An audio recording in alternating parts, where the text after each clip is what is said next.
Hello, all sentient beings, and welcome to Transmissions Alt Mode, where we talk about all news, comics, and media related to the... On this episode of Transmissions Alt Mode, Charles reviews Transformers Lost Light Issue 13. An interview with the IDW writer behind Transformers vs. Visionaries has come out, and 2 Hasbro property movies are no longer happening. Today is Friday, January 26, 2017, and this is episode 61 of Transmissions Alt Mode. Welcome to Transmissions Alt Mode, the podcast that's going a bit stir-crazy in our cramped internet sound booth. I'm your host, Charles, aka Big C, and I'm joined by the excellent Transmissions team. Yusuf, better known as Yoshi. Yo! Jeremy, aka Yakko. Hey, how you doing? And Daryl, the Cybertronian Beast. Hello. Let's talk Transformers.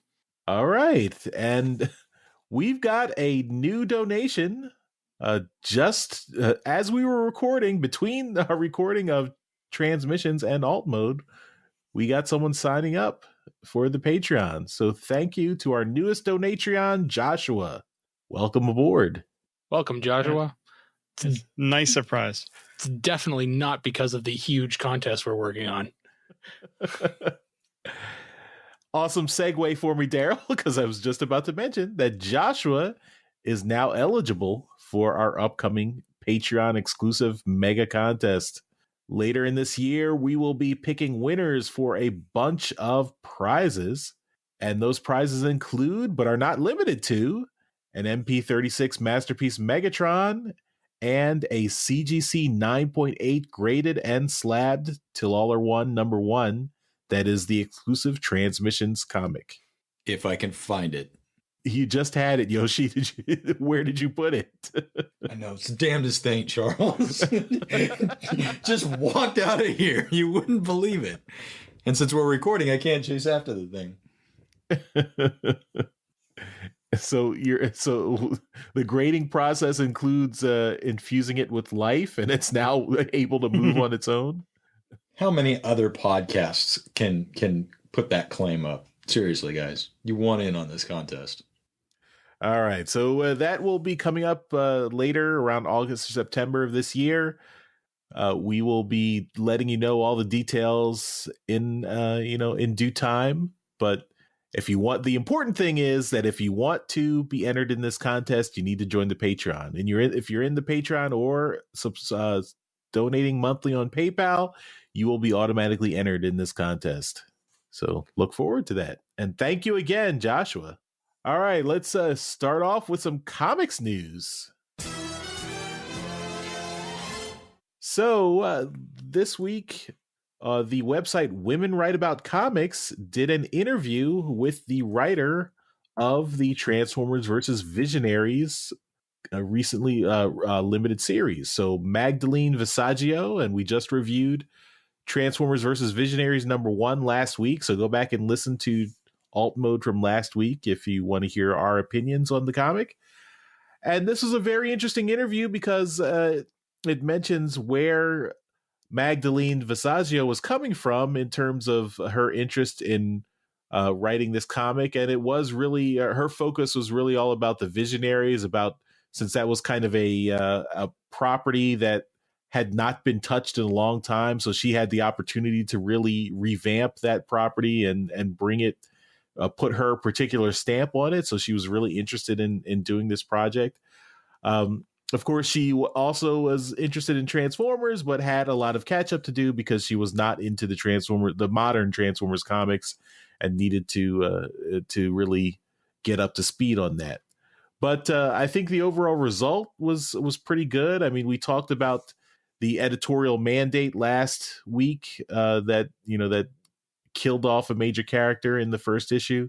And she mentions that here in the interview too, and this further cements the notion that this was really all an editorial decision, not really something that she had brought to the table when she was planning to design the story for this comic series. So, I mean, we're still not happy about that, but I do appreciate her point of view on bringing the Visionary story to life. And So I thought it was a pretty interesting read. So go check it out. Did you guys take a look at this interview at all? Yeah, and it was a nice interview. I also have already listened to the Moonbase 2 interview with her. They released it for Patreons a week early, and that was also, it was a really in-depth conversation, and I like hearing her insights into, how the Visionaries, basically they got to create the visionary side of things pretty much from scratch. And she goes into how I think it's Sindar was like the dummy in the cartoon, and she completely flipped it, and he's like the smart guy in the comic. And it was a great conversation. Cool. Yeah. So I mean, this also kind of, I mean, this is not really about her writing or her take on the book, but I feel like the whole Hasbro universe is kind of, I mean, and we talked about this before. It's been built on the back of the Transformers universe, and the Transformers are forced to kind of be the spine that holds up everything else to give everything else a little bit of the spotlight. And it makes me feel like the Transformers don't really get their due. I mean, I don't know. The Transformers are, people dismiss them as licensed comics. Non-Transformers fans dismiss them as just dumb licensed comics. Transformers fans dismiss them because they change the concept of Transformers too much. And I just feel like they're not appreciated, unfortunately. And I wish they were appreciated more, but oh well. I appreciate them. But I also appreciate the new take on Visionaries too. So I'm looking forward to how this series goes forward. All right, and with that, let's move on to our comic review for this week. Transmissions wouldn't be what it is today without the awesome support of our listeners. If you'd like to support our shows and enjoy the exclusive benefits that our donors get, please visit transmissionspodcast.com/support. All right, we are going to review Lost Light number 13, Sardines. Written by James Roberts, art by Alex Milne, colors by Joanna Lafuente, letters by Tom B. Long, editor David Marriott with assistance by Carlos Guzman, and publisher Greg Goldstein. What? That was news a few weeks ago that I think I tried to get in and I was voted out. Oh, sorry. Sorry, not sorry. Blame Daryl. I can't remember. I'm blaming Daryl. Ted Adams is still CEO of IDW Media Group, and Greg Goldstein is now the named publisher for the IDW comics, I guess. So Ted Adams didn't go anywhere. He's still around. Anyway, no one cares about that. Yes. That's probably why I was voted down. All right, we've got 4 covers for Lost Light number 13. Cover A is by Jack Lawrence and Joanna Lafuente. It shows the Team Rodimus inside the cramped spaceship, all fighting each other, with Cyclonus looking very grim in the center as all the other Autobots fight behind him. Cover B by Nick Roche and Josh Burcham is Anode and Swerve shaking hands while they're each hiding giant bombs behind their backs. Cover C is artwork by Alex Milne. That is the artist edition cover, with Rodimus trying to defuse the situation inside his ship as all the bots seem to be ready to go at each other. And retailer incentive cover by J.N. Weedle is Rodimus in his purple colors, looking very happy and excited. Looks like he's celebrating. Maybe he's completed his mission at this point. Reached Cyber Utopia and murdered Getaway. He looks very happy. All right, Jeremy, which cover are you picking? I am picking the artist edition cover because anytime they have an artist edition cover, I try to grab it. And this one is just, it's done in the classic Marvel style with the box in the corner with the heads, and where the UPC or the UPC code would be is Rodimus's head, and it just, I love these covers, and I would get 10 of them if I could. Sounds excessive. High resale value. All right, Yoshi, which cover are you picking? I'm doing the artist edition cover as well. Alex is continuing to bring his A game and making everybody regret their decisions. I'm going to pose a challenge to Mr. Milne that I'm sure he'll be happy to take up because it'll be so awesome. But he's almost done it. Just fucking write your name in the center of the book and draw around it and see if that's still not the most popular cover of the month, dude. Just fucking do it. You've gotten so close. Just do it already. All right. We'll look out on Twitter to see if Alex takes whatever his next issue of Lost Light is. It might not be the next one that comes up. Whatever, when you sit down, you got the blanks, just put your name down, dude. Just fucking make these guys hate themselves. As it is, he kind of like hides where his signature is. You have to look for it. This one, different spot. This one, yeah. But the artist edition cover seemed more like a labor of love than proving. And I mean, obviously it's the best cover, he's been doing the best covers for a while now. But just fucking, dude, nudge everybody, put it right in the center. Thank you for that. All right, Daryl. Daryl, which cover are you picking? I am also picking the artist edition cover. I really do like the artist edition covers. They're really cool. And I like to pick them up on the off chance that at some point in time in my life, I will, maybe make a scan of it and color it. But that's never going to happen. But I like to think like that. I do want to throw out a honorable mention to Jack's cover. Mm-hmm. It's really good. I like the way it's designed, and yeah, if Alex hadn't done a cover on this book, I think I probably would have picked Jack's. It's really done well. As far as Yoshi's challenge to Alex, though, he did that. He did it on Lost Light number 10. No, I know which one you're talking about. That was off center. I'm saying fucking own it. Put it in the center of the damn book. Might be obvious. Well, and then all he has to do is draw a finger around it and make it part of a hand. And right. But yeah, no, it's going to be hard to not pick an Alex Milne cover. They're just heads and tails above the rest. All right, I will also make it unanimous and pick the Alex Milne Artist Edition cover. I really like that one as well. I also like, but I think all the covers are pretty strong this week. I like Jack Lawrence's cover. I think all the different characters in the background are rendered well. I think Cyclonus's expression is perfect. I think Nick Roche and Josh Burcham's cover, where you have Swerve and Anode pretending to like each other, and then I think it captures the spirit of the comic. And the art by Jan Weedle is also a nice Rodimus rendition, a little bit more cartoony, but I think it still looks good. So good job, everyone.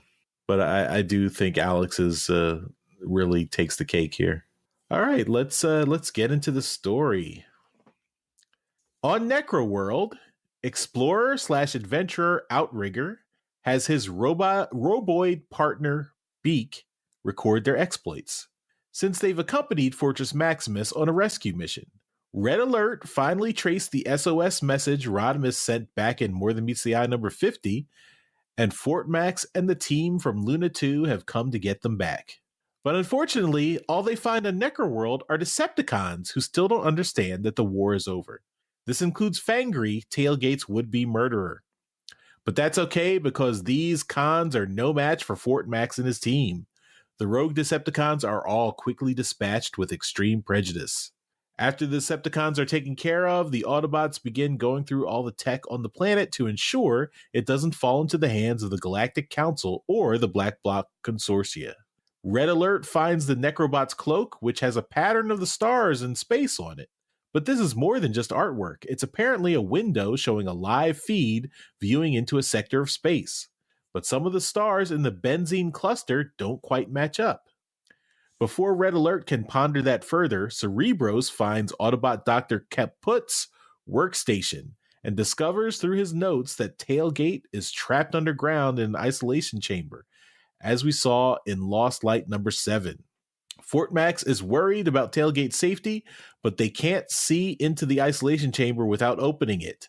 Outrigger has a solution. His partner Beak has advanced sensors in his optics that can see through the entire electromagnetic spectrum. They just need to hook him up to a monitor to see inside the chamber. They do and are surprised by what they find. Meanwhile, far away in deep space, Team Rodimus is going a little stir-crazy inside their ship, the enlarged, mass-displaced dead body of Decepticon Skip that they've turned into a makeshift shuttlecraft. In particular, Anode and Swerve pass the time by playing increasingly escalating pranks on each other. Swerve's latest prank even gets Velocity involved. Swerve gets Velocity to tell Anode she has a very unique medical condition. She's growing a second head out of her ass. Anode is not amused by Swerve's joke and immediately plots her revenge. She goes to find Swerve, who is currently recharging. As Anode creeps up on a sleeping Swerve, he suddenly wakes up, catching her in the act. Swerve grabs a spray can from her hand before she can spray him with a delayed magnetization agent. Swerve is pretty satisfied he caught Anode before she could pull off her prank, but then he realizes something is burning. His recharge slab overheated, setting his butt on fire. Swerve blames Anode, but she claims innocence and runs off as the sprinkler system goes off, spraying her and Swerve. 10, Swerve's pet legislator bot gives Swerve a disappointing stare since it was actually Swerve who set off the sprinklers himself as part of another prank. But Swerve can't enjoy his plan of revenge because his head starts hurting. He needs a doctor fast. Ratchet examines Swerve and finds a bomb wired to his brain module and vocal synthesizer, with a timer set at 400. Swerve asks Ratchet several rapid-fire questions about what the timer is as it ticks down to 360. Ratchet finally gets a word in edgewise to yell at Swerve to stop talking immediately. It's not a timer, it's a counter, counting down for each word Swerve says. When Swerve speaks 360 more words, boom. This is quite distressing for Swerve, and he tries to hold his tongue as he watches Ratchet lose color and turn gray in front of him. Ratchet knows that rapid depigmentation is a sign of the spark leaving the body. Is he dying? Maybe, but Ratchet thinks he can figure it out and fix it. His spiritual friend Drift isn't so sure. Meanwhile, in the ship's cockpit, as Rodimus breaks up an argument between Roller, Chrome Dome, and Rewind, he laments the fact that they've lost a lock on the Lost Light and Getaway. But before Rodimus can fully process that, he gets a call from Fortress Maximus on Necroworld. Maximus has some very bad news, and Rodimus has to deliver it to Cyclonus. Back in the ship's midsection, Swerve struggles not to waste any more of the words he has left, but he's got a prank to execute. He tells Anode that Ultra Magnus wants to talk to her. As she approaches Magnus, he of course tells her he has no interest in talking to her. Anode thinks that's the extent of Swerve's prank, until suddenly her head is instantly magnetized and stuck to Ultra Magnus. Swerve can no longer hold it in and spends almost all of his last words to tell Anode how he planned out how to get her, and how the sprinkler system sprayed her with a delayed reaction magnetization agent, which just kicked in right now. Swerve is euphoric, even though he only has 6 words left to speak before the bomb in his head explodes. Back in the cockpit, Rodimus delivers the sad news to Cyclonus. Tailgate was found dead in the isolation chamber on Necroworld. Spontaneous spark combustion. Cyclonus doesn't take it well. He lets out a howl of anguish that is heard throughout the ship. Unfortunately for Anode, Lug manages to dislodge her from Ultra Magnus's head just as Cyclonus enters the midsection, flinging her onto Cyclonus's back. Cyclonus is not in a good place and reacts in a rage. He draws his sword to strike at Anode, but Swerve spends 5 of his last 6 words to shout a warning, enabling Anode to avoid Cyclonus's slash. But Rewind was right behind Anode, and Cyclonus' sword connects with his chest, severing a primary fuel line. Cyclonus comes to his senses and is very apologetic, but Chrome Dome explodes in rage at the unprovoked attack on his conjunct Endura. Ratchet tries to break up the fight and gets in between Cyclonus and Chrome Dome, but his intervention becomes ineffective as he becomes insubstantial. Ratchet's body becomes intangible, and Chrome Dome's punch goes through Ratchet's body and connects with Cyclonus' chin. Ratchet desperately asks his friends for help as he starts to sink through the floor. On the other side of the room, Anode thanks Swerve for saving her life. Swerve is chatting excitedly, then realizes he's gone well past his word limit. Yep, the bomb was a fake, another prank planted by Anode. She wins the prankster war. Whirl realizes what's happened with Cyclonus and gets Chrome Dome to back off. Whirl asks if it's about Tailgate, and Cyclonus collapses into Whirl's arms in grief and pain. As if they didn't have enough problems, their shuttle starts shrinking in on them. The mass displacement override is wearing off, and their cramped space is getting crampter. Tensions escalate, and everyone starts arguing as the walls close in. Finally, a new voice orders everyone to stop immediately. Ten, who previously could only speak one word, his name, tells them in perfect Cybertronian that they must do exactly as he tells them, because the fate of the universe depends on the other bots following his instructions. And that is the end of The Lost Light, number 13, to be continued. So, one thing that was very exciting about this book was the return of Alex Milne on interior art throughout this issue. So we get Alex back for one issue, and we see all the characters rendered in his just amazing style. So it's really nice to see all these characters, because a lot of them Alex didn't get the chance to design or draw because they were all after his time on the More Than Meets the Eye book. So these redesigns are all after, like, the last time we saw Fort Max, Red Alert, and Cerebros, that was on Luna 1, and Priscilla Tramontano did those last two issues of More Than Meets the Eye. And then the characters, some of the new characters in Lost Light, like Anode and Lug, we get the first rendition of them in Alex's style here. So I think all the artwork was really top notch in this issue, and really nice to see Alex back on the book. And then combined with Joanna LaFuente's colors, it's really a nice return to form. So really enjoyed that. In terms of the story, it's a little bit of a mixed bag for me.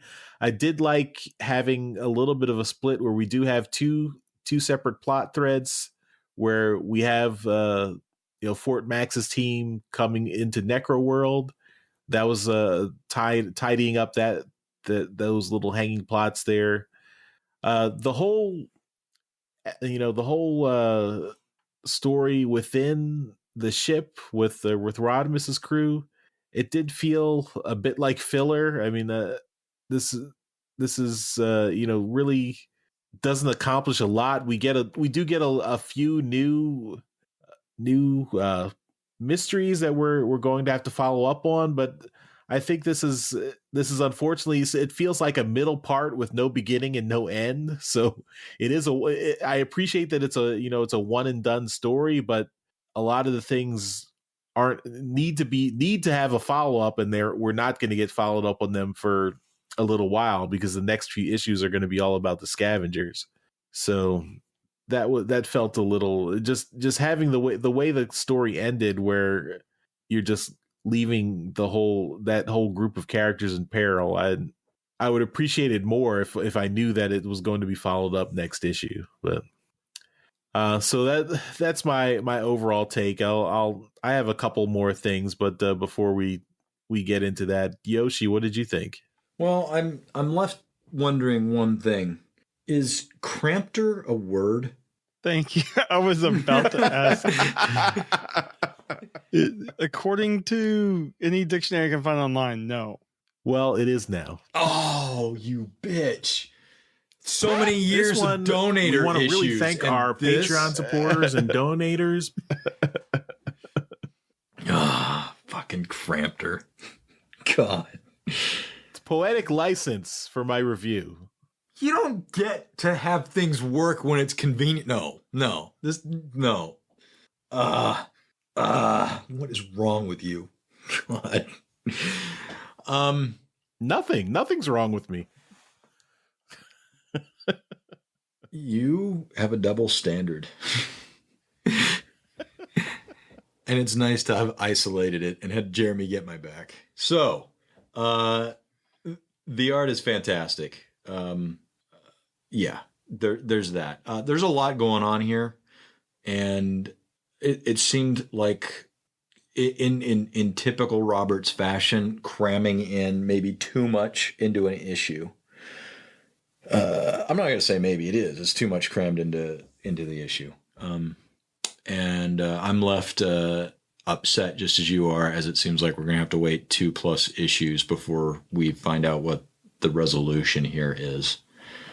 And hopefully he's written a tale in the next issue that will make us feel okay about having to wait. I don't know. So, yeah, this issue with everything going on felt crampeder than previous issues. I'm done. Thank you. Look, we don't agree that it's a word, Daryl, but we're going to use it now, okay? That's just what happens. Fuck, why didn't we do this? Now I could have used it throughout the rest of the episode. It's a perfectly cromulent word. I'm going to rage flip my table. Daryl, what did you think of this issue? We've commented on the art. This is great. I want to say that it seems like with Alex's art, he fits more characters in a page. Does it seem like that to you guys? You know, on like wider or larger spreads? Yeah. He can get more characters in a page. It's the George Perez type of thing where you just have like a gazillion characters in a huge panel. Yeah.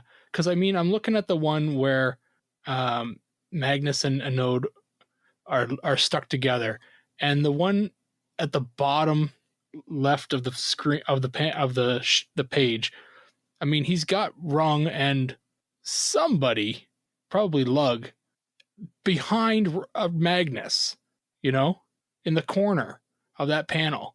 He could have left that empty, you know, but I'm impressed that he just, you know, fits characters in when they you know, a lesser artist would have just left it blank because it's too small of an area. As far as the story goes, I enjoyed the majority of the story, except for one large aspect of the book. The prank war was ridiculous. I don't care about it. I didn't see how it had any bearing on the storyline whatsoever. We know that Swerve is a fun-loving, you know, mischievous, you know, kind of character. Who cares that he's having a prank war with Anode? Well, did we know that they had been having this going on in the past? I don't think so, but who cares about it? You know, what does it have to do with any of the story? Yeah, for me, it seemed all of a sudden, if it was something that had been seeded in previous issues, this could be the culmination of it. I think it's just a result of them being cramped in the ship together. Right, and I can understand that, but them. It just, I mean, I think it's meant to be it's a character. It's not a story. It's not a plot advancing bit. It's a character growth bit. It's showing the character of Swerve and Anode and how they are kind of, I guess, kindred spirits or have similar character traits. I think that's the extent of it. And then to at the end have a reason for Anode to be flung into the back of Cyclonus. I think that's the extent of it. I don't think there's nothing deeper going on with that prank war. There's probably a better way to have done it. It just seemed like a big waste of pages for me. There's not a, I don't know. There's better story to be told in this than showing that two characters are pranking each other for half the book. I really liked the stuff with Fortress Maximus getting on Necro World. I liked that a lot. And And when I first was reading the book and I saw that, Swerve's got a bomb in his brain, I was like, holy shit, this is kind of cool. But then when I found out it was a prank, I was like, this is dumb. What the hell? Make it, meaningful. The part with Ratchet turning, losing all his pigment, that's really interesting. I want to know what's happening with that. The parts with Cyclonus finding out about Tailgate, really compelling. I liked it, right? All of the stuff with the pranks, though, detracted from the important or serious aspects of the book. And it could have been a much more compelling story if they cut that out and either expanded on the compelling bits or just did like another story in the book. Yeah, but I think Roberts likes to mix in that humor element with drama. It doesn't always work, but he still is going to put that element into his stories. Yeah, at least for me, the prank war was not my major issue with the book. It was just the fact that you end on a note where you don't get any resolution for the story for the guys in the ship. That's usual, though. That's par for the course here. Yeah, but you if you're gonna set something up like that, you have it be followed up in the next issue. I mean, that's if you're gonna delay the resolution for a while, it's just a little frustrating. But I agree with you. The Fort Max bit I thought was the high point of the issue, where you had Fort Max and Red Alert and Cerebros, mm-hmm. and Cerebros and Red Alert being super badass now, and Red Alert with his nice new shades. Yeah, that was awesome. Yeah. I found it really interesting is that we got the question from the Duggernaut last week about what the hell's going on with Fort Max. And here we go. Yeah. Although, he asked why Fort Max didn't help out on Cybertron, and I don't think that anything they do here would have stopped them from helping on Cybertron. That in terms of the timeline, they're coming to Necro World months after Cybertron was attacked, so they still could have helped out on Cybertron. Mm-hmm. But for what that's still a plot hole that they didn't bother to follow up on, seeing if Cybertron was okay when they knew the Titans were going to attack it. But my other thing is, I want to take a poll with you guys. So, do you guys still think Tailgate? This book appears to confirm that Tailgate is really dead. Do you think he is really dead based on what we've gotten in this book? I think he's dead for the moment. I think he's going to come back in some way. Seeing what's happening with Ratchet, I think there's going to be some kind of further resolution to Tailgate's story. Spontaneous spark combustion would mean what? That he literally exploded in the ground there? Yeah. Well, what they said in the book is that his body was completely atomized, so they actually don't have a body. Right, exactly. He was completely But we gone. also know that the planet is hollow, so he's hollow. The planet's hollow, and Tailgate's a superhero. Right. So what if he went down instead of up and escaped the chamber that way? Yeah, I think he's alive somehow. Yoshi, what are your 2 cents? I am interested in the whole aspect of the Tailgate thing. I don't, I've been hearing this whole thing like everybody's dead theory going around for a while. And I wonder if he's trying to pull off his own version of like whatever happened to the Cape Crusader. Did you guys ever read that? No. Nope. Okay. No. Well, then I'm not going to spoil it for you because it's a good fucking book. I don't want Tailgate to be dead. Let me put it that way. That's what I'll say then, since you guys haven't read the book. So, yeah. Okay. All right, Jeremy, what are your thoughts on the book? I agree with most of what everyone else said. The art's fantastic. The book was a bit crampeder for my taste.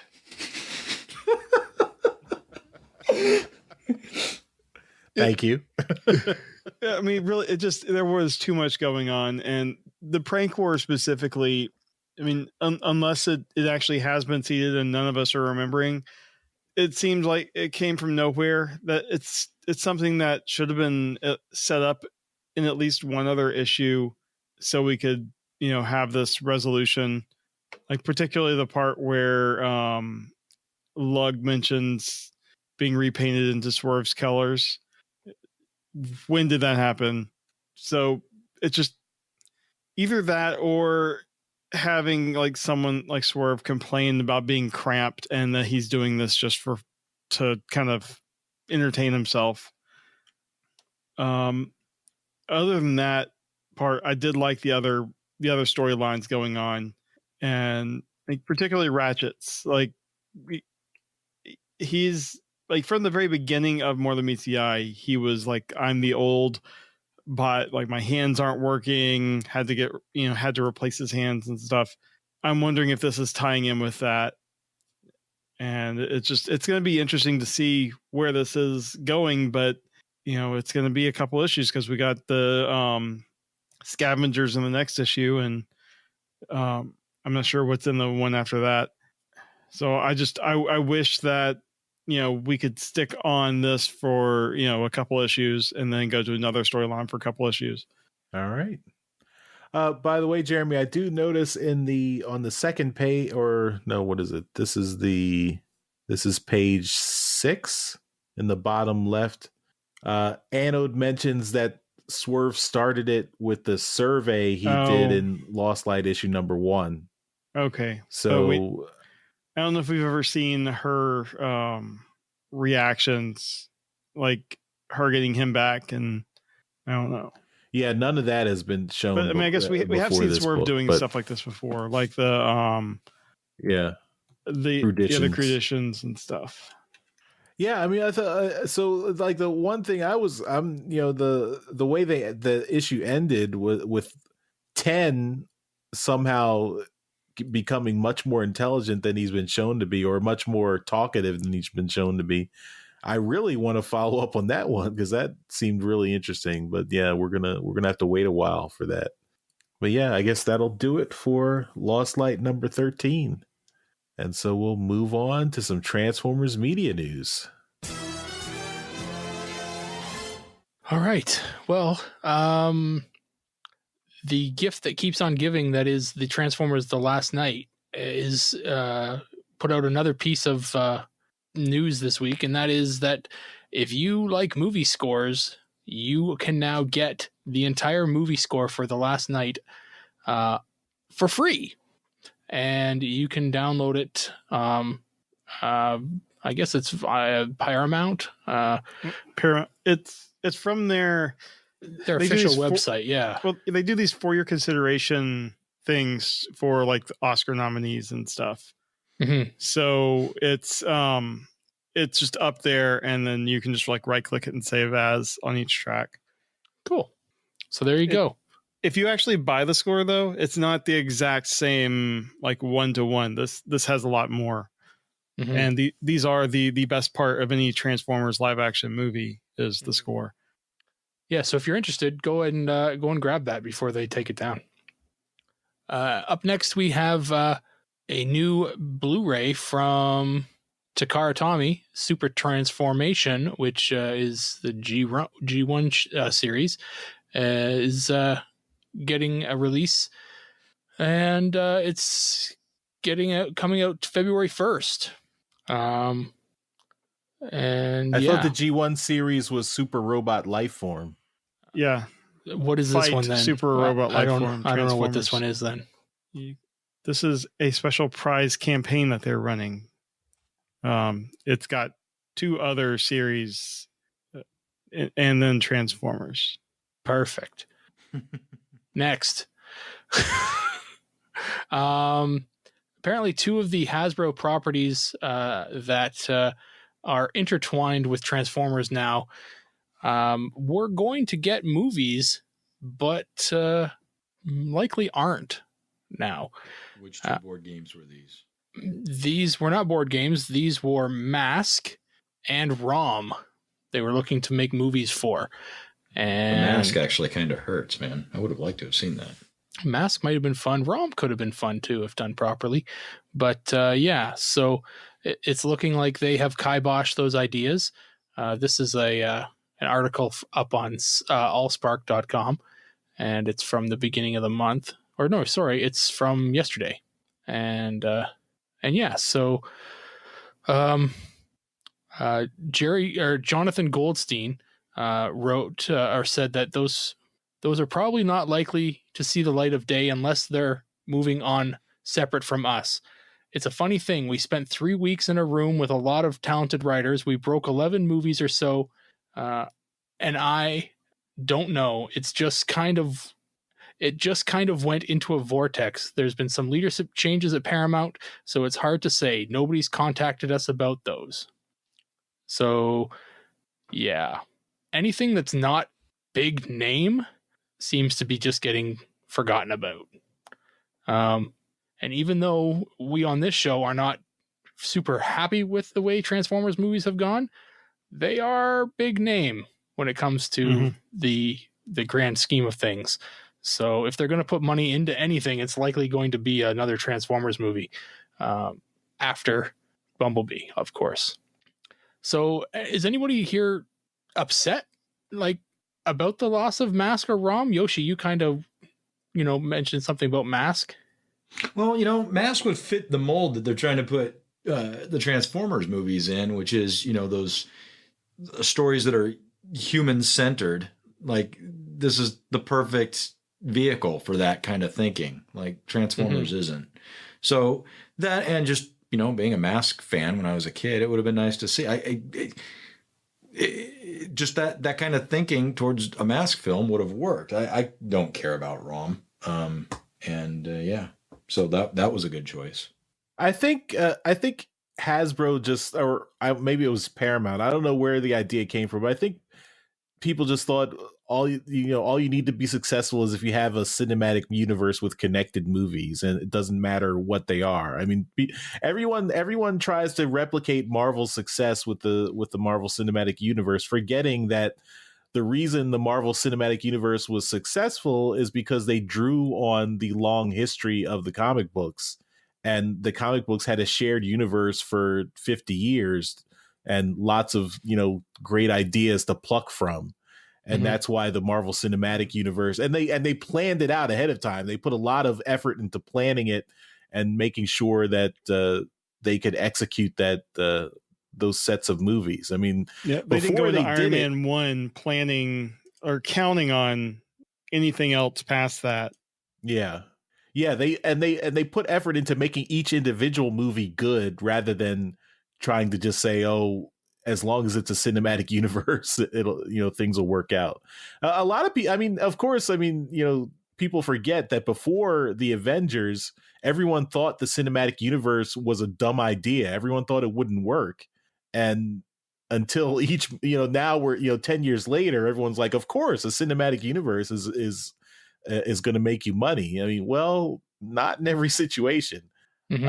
Personally, for me, the Hasbro toys have never had a shared universe before IDW's approach, and IDW's approach hasn't really worked out that well. So I don't think a cinematic universe is the answer. I think maybe a Mask movie by itself could be fun. Maybe a Rom movie by itself could be fun. I don't think you necessarily need a shared universe to tie everything together. Especially when you compare it to this issue you just reviewed, Charles. I think Mask would be a great. I think you could make a great kind of spy movie, kind of in the, not really a James Bond movie, but in the vein of his gadgets. I think that would be a good Mask movie. Just focus on the gadgets and focus on like the espionage and stuff. That would be fun. And with Rom, you're set in space. You could go anywhere with that. And it just seems like there's like you said, they want to get to the end goal without actually doing all the foundational things that they need to do. Right.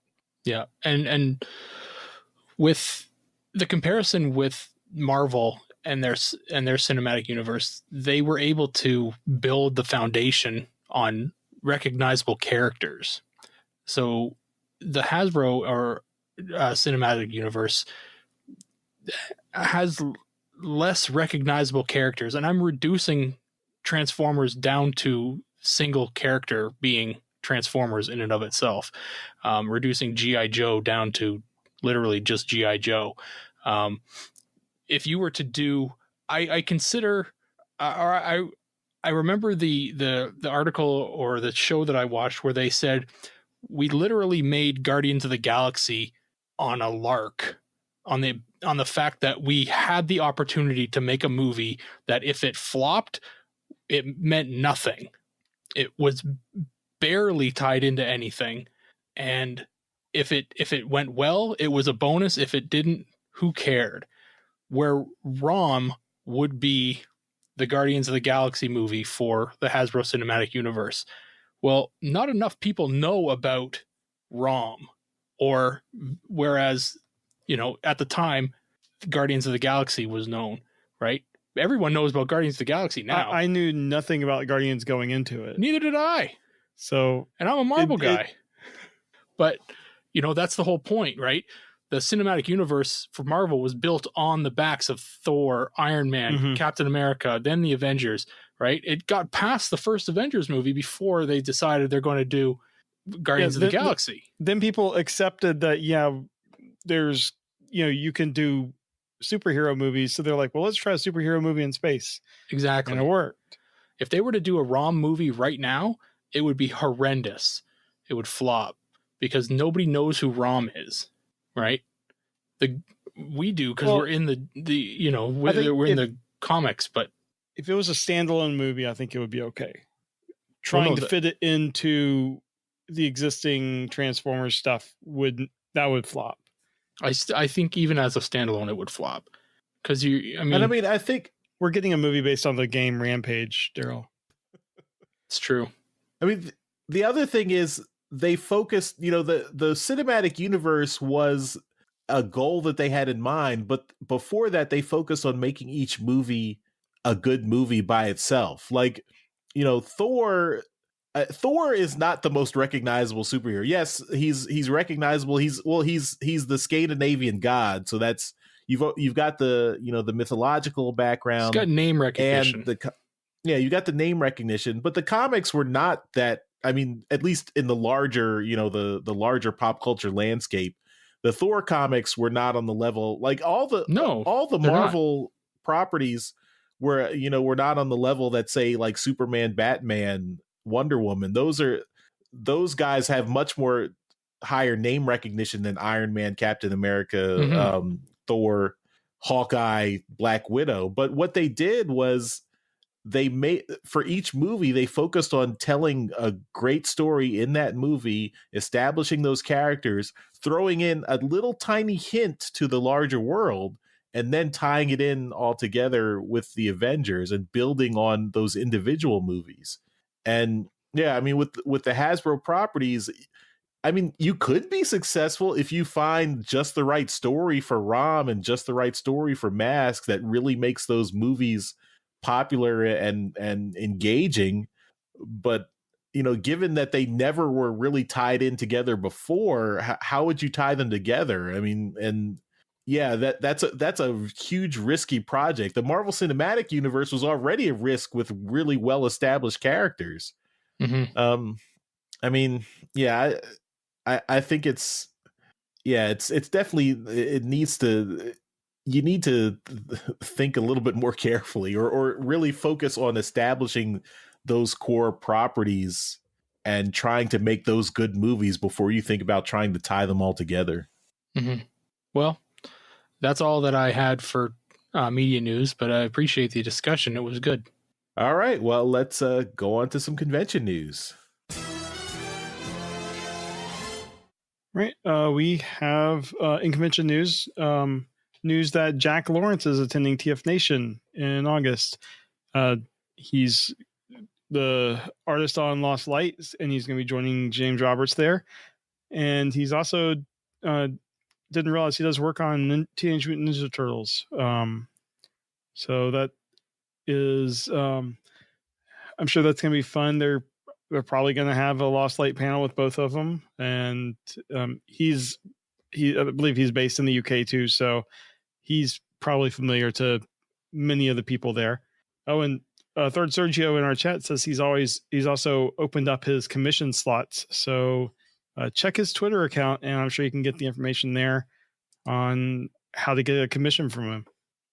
The other bit of news we have is the hotels for TFCon Chicago is the hotel block is open.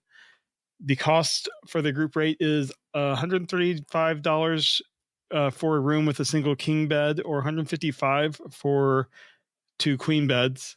And it says please book early, as they're expecting it to sell out. And you can book it online via the link that we'll have in the show notes, or you can call the hotel and use the group code TFC. And I've already got mine booked. So are you guys gonna book tickets or book the hotel?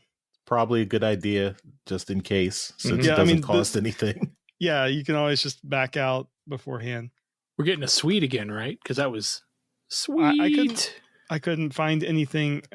I mean, I'll have to call and see, but they don't have anything on their website. The picture of the rooms look pretty good, though. Cool. 4 walls and a bathroom. Pretty much. Okay. Sometimes carpet. Sometimes a bed. Yeah, I'll probably even the book king. it. The picture of the king room looks like it has a couch that might pull out. I'm not sure. Or you can just cuddle. Oh, Daryl and I are no strangers to cuddle. We cuddle. All right. Well, that is all we got for convention news. All right. Well, let's finish up with some feedback. Thanks, Charles. And I want to remind everybody, if you head to transmissionspodcast.com/contact, you will find all of the various ways you can leave us feedback, ask us questions, tell us we're awesome, including our new voicemail feature. So if you want to actually hear your voice on our show asking us a question, go to transmissionspodcast.com/contact and do that, because we would love to hear from you, literally. And with that, we're going to bounce over to our email, where Dr. Pants has written in and said, love hearing your answers to my last question about ruined characters, and I personally have to agree with Charles about Bumblebee. I liked him in the G1 cartoon, but since the movie's incarnation, the mute super warrior that also showed up in Prime, I can't stand him anymore. I've also been losing my love for Optimus because of his movie interpretation. Face Taker and Human Murderer should have never been part of Prime's character. I personally like the style of Prime when we got in G1, Beast Wars, Armada, and Animated. That said, I have another similar question.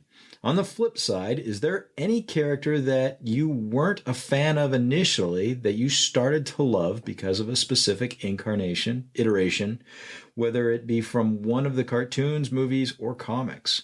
My personal example is Starscream. I never liked him growing up with G1 and was just never a fan of that character type. The backstabbing, lackey always vying for power. But Till All Are One really turned me around. IDW as a whole has kept Starscream true to his character overall and given him a lot more depth.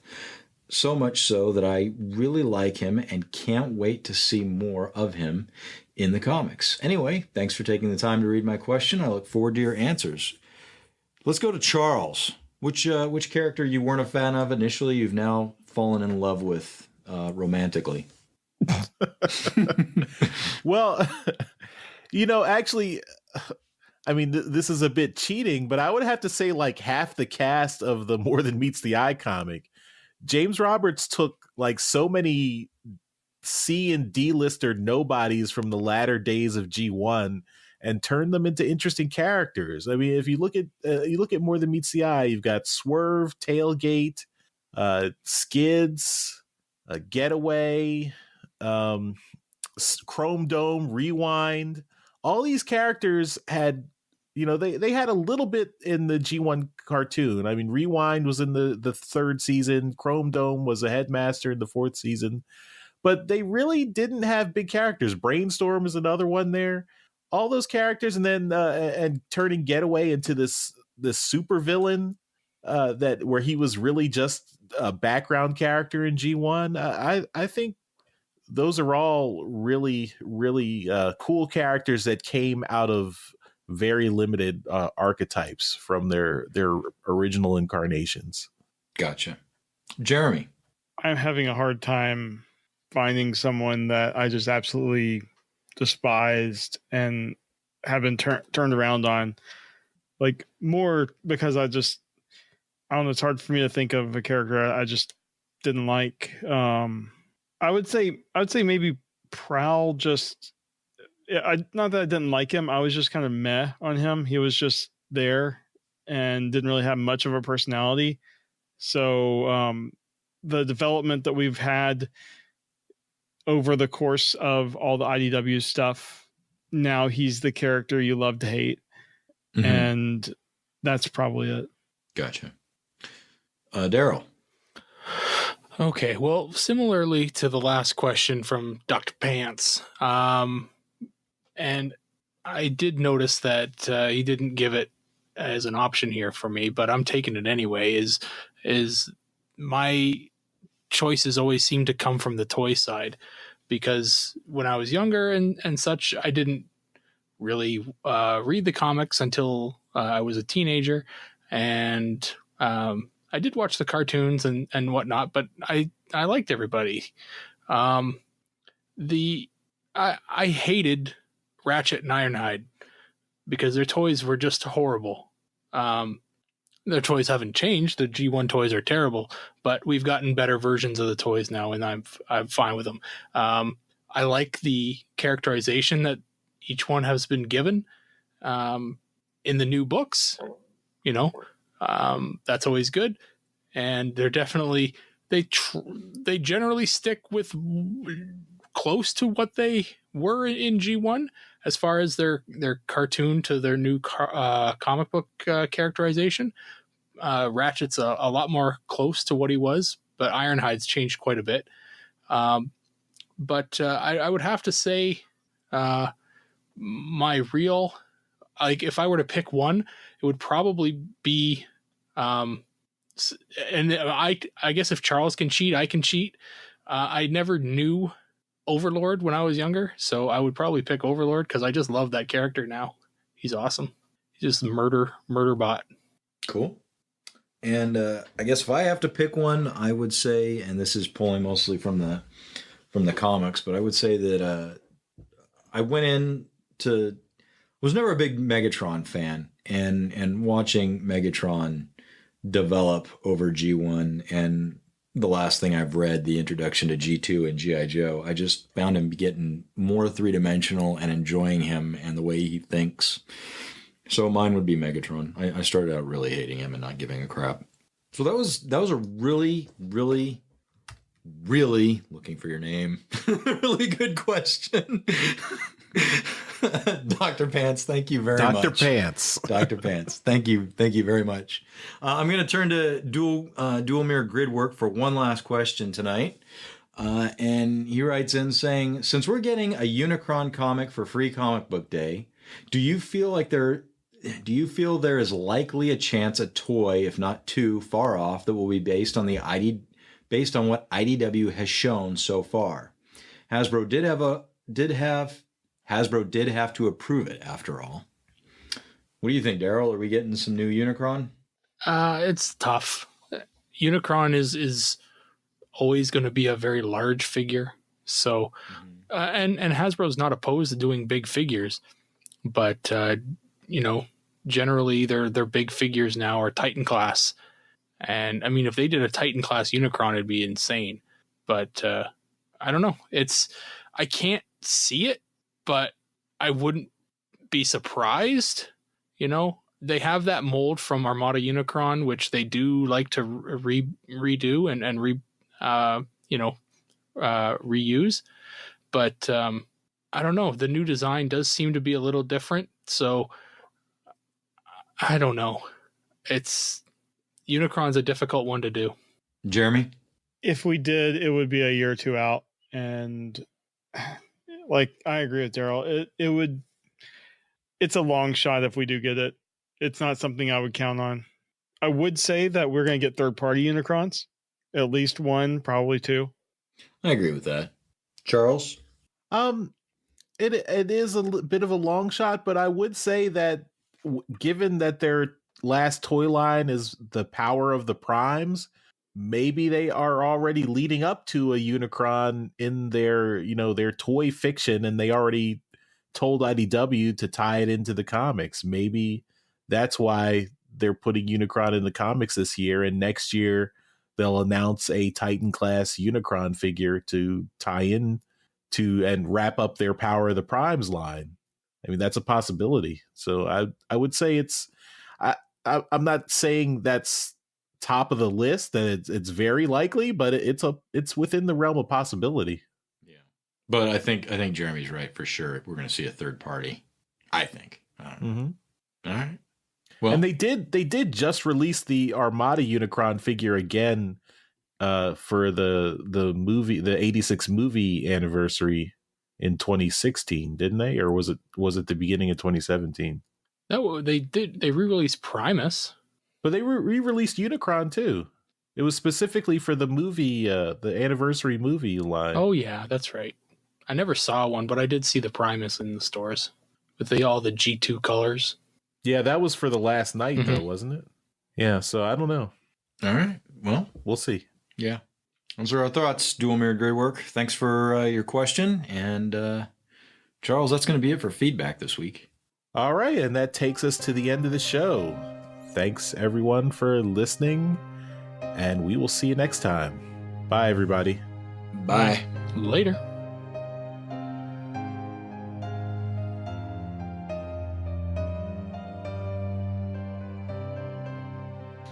Thanks for listening to Transmissions. Remember, you can help support the show by donating to us directly via Patreon or PayPal.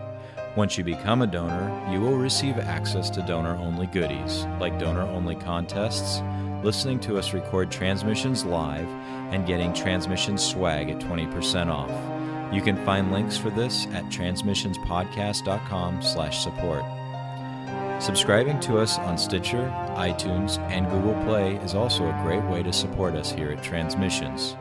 Every subscription we get helps us get better noticed on those services. Leaving us a comment and 5-star review doesn't hurt either. Be sure to come chat with us on Discord. You will find a link for Discord at transmissionspodcast.com/Discord. And of course, you can always send us an email at feedback@transmissionspodcast.com. Thank you all for listening, and we'll see you again next week.